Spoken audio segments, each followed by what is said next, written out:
зохих одоо дуу чимээг одоо давсан ийм тээврийн хэрэгслийг бол ирээдүйдээ бол одоо Улаанбаатар хотод бол явуулахгүй. Зөрөгний шигдээс тархины зусан харуулт төр өвчлүүдийн одоо гомдс олж өгдөг гэсэн. Энэ зөрчилдөр бол төрийн хуулиар бол 51-ээр тургуулаа арга хэмжээ тооцож байгаа.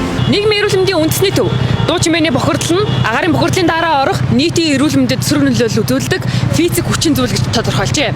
Уран дулааны улирал ирж мотоциклчид гарч ирлээ. Тэдний тоноглосон мотоциклийн дуу чимээ хүлцэх хэмжээнээс 2-оос 3 дахин их байгаа нь нийтийн эрүүл мэндэд олон талын сөрөг нөлөөлөл үзүүлж байна. За мэдээж хамгийн дөрөв төлөв хүний сонсголын эрхтний гэмтэг буюу сонсгол бор хөвчнийг үүсгэж байгаа. Цаашлаад одоо ерөнхийдөө хүний цусны даралт ихсэх, зөрөгний шигдээс тархины зусан харуулт төр өвчлүүдийн одоо гомдс олж өгдөг гэсэн. За хоёрт болохдоо зэрэг хүний ингээд байнгын одоо юм стресстэй сэтгэл төвшөлтэй болгодог. За ер нь бол нөгөө хүний бодисын солилцооны эрчим маань багасж яана л гэсэн үг. Тэгэхээр дархлаа маань онж бусд өвчнүүдэд өвчлөх магадaltaй болж байна. Мэдрэлийн ядаргаанд орж байна л гэсэн. Манай улсын хэмжээнд дуу чимээний бохирдлын талаар бариад авчих том үндэсний хэмжээний судалгаа байхгүй. Харин нийгмийн эрүүл мэндийн төв өөрсдийн нөөц боломжид тулгуурлан 2010, 18, 24 онд нийслэлийн төв зам дагуух дуу чимээний бохирдолд судалгаа хийжээ. Хамгийн сүүлийн буюу 2024 оны судалгаагаар нийслэлд 12-оос 14 цагийн үед дуу чимээний бохирдол хамгийн ихтэй 100 децибел хүрдэг. Харин шөнөнд 23-аас шөнийн тэг 1 цагийн хооронд хамгийн ихтэй 90 децибел болдог байна. Дуу чимээний бохирдол ихээр өсгөж байгаа тоноглогдсон мотоциклуудад ямар стандарт тавьдаг, хэрхэн зохицуулах, ямар одоо хариуцлага хүлээх вэ гэдэг асуулт гарч ирнэ. Автотээврийн үндэсний төв мотоцикл автомашинд ижил стандарт тавьдаг.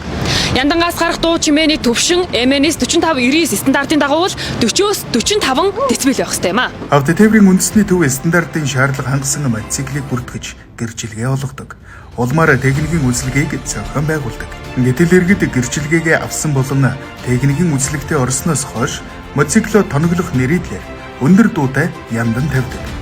Энэ нь хэмжээний дуу чимээний бохирдол үүсгэх шалтгаан гэж үзэж байна. Энэ оны эхний 5 сарын байдлаар улсын хэмжээнд тээврийн хэрэгслийн техникийн бүрэн бүтэн байдал хангаагүй нийтдээ 4000 гаруй тээврийн хэрэгслийг үндэслэг онцлогоонд бол хамруулсан байна.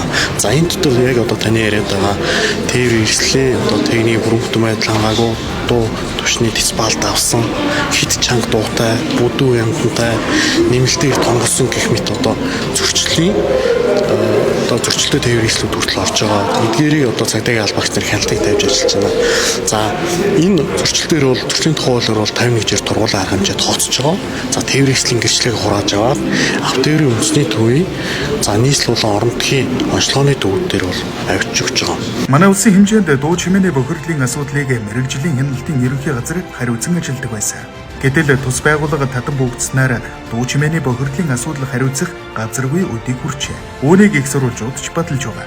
Харин нийслэлийн агаар орчны бохирдолтой тэмцэх газрын удирдлага өнгөрсөн оны 10 дугаар сард солигдсон үеэс эхлэн дуу чимээний бохирдлын асуудал энэ газарт харьяалагдаж эхэлсэн байна. Тус байгууллага шинээр дуу чимээний бохирдлыг хэмжих багаж авах тендер зарлаж мэрэгжилтний орон тоотой болохоор ажиллаж байна. Улаанбаатар хот бол Монгол улсын нийслэлийн хувьд бол одоо яг дэлхийн эрүүл мэндийн байгууллагаас одоо мөрдөгдөж байгаа тийм одоо зөвлөмж болгосон энэ одоо дуу чимээ эднийг бол одоо Улаанбаатар хотод ялцчгүй дагаж мөрдөх ёстой. Одоо шөнө оройн цагаар ялангуяа шөнийн 22 цагаас хойш одоо зохих одоо дуу чимээг одоо давсан ийм тээврийн хэрэгслийг бол ирээдүйдээ бол одоо Улаанбаатар хотод бол явуулахгүй. Энэ тал дээр нь зохих одоо стандартыг нь тогтоогоод үнийг нь одоо мөрдүүлж ажиллана л гэдэг ийм төлөвлөгөөг бол одоо тавиад ажиллаж зориод явж байна. Дэлхийн эрүүл мэндийн байгууллага хотын дуу чимээний стандартыг өдрийн 6 цагт 60 децибел, шөнийн цагт 40 децибел гэж тогтоосон байдаг. Гэхдээ сургуулийн цэцэрлэг, эмнэлэг зэрэг байгууллагад үүнээс ч бага байх ёстой. Гэтэл манай улсад дуу чимээний бохирдлын асуудлын шинэ ойлголт хэвээр байна. Нийтийн эрүүл мэндэд олон төрлийн сөрөг нөлөө үзүүлж байгаа дуу чимээний бохирдлын асуудал харьяалагдах газаргүй, бодлогогүй явсаар ирлээ.